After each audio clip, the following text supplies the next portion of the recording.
Hey everybody, Tracie Locklear here with the North Carolina Native American Ethnobotany Project, and I'm out here in the August summer heat to talk a little bit about elderberry. So I've been getting a lot of questions about how to identify elderberry.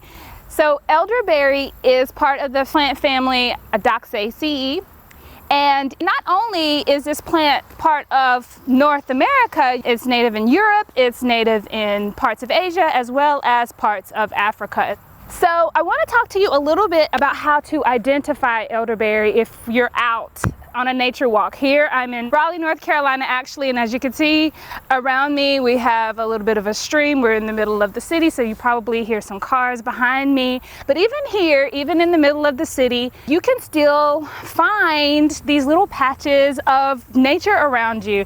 And here I was able to find a little patch of elderberry. So I want to talk to you a little bit about how, when you're out in nature, how to identify this beautiful plant. So the one thing I want to say about this plant is if you look at the base of it, you will see that the bark is gray and it is smooth. But once you get closer to it, you can see it has these little bumps to it. They're called lenticels, all right? And so that's one way that you can identify elderberry.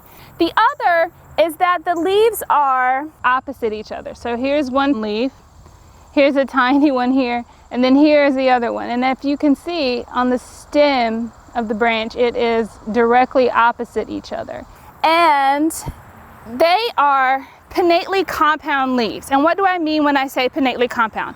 So normally when you see oak trees or maple trees, you see one full broad leaf. And this, and for the elderberry, this is the full leaf. And so when I say pinnately compound, I mean that it has leaflets, small little leaves. So here you have the full leaf. So you have the petiole here, which is the part that attaches to the twig. And then you have the leaf blade. In this case, the leaf blade has tiny little leaflets, and you can see these side leaflets, all right?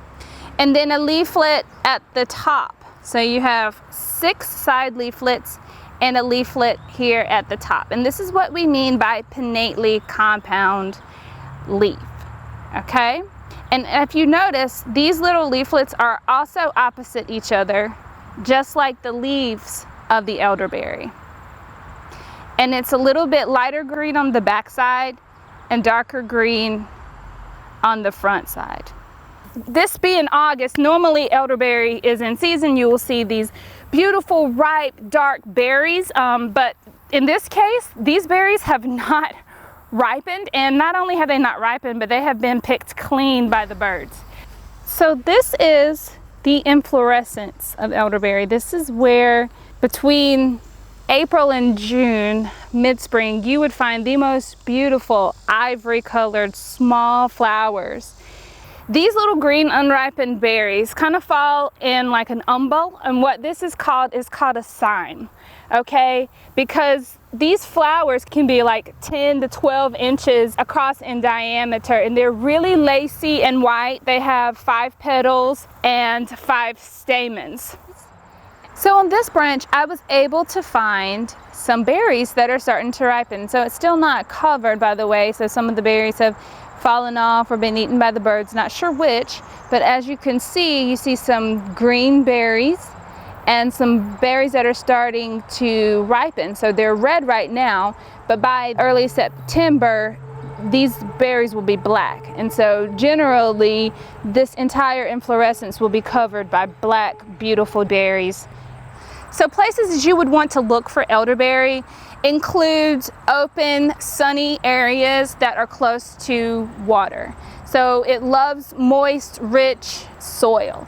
You would find it growing in riverbanks, near lakes and ponds, also in the ditches next to farmland. Those are really great places to source out elderberry. Thank you again, and I'll talk to you next time.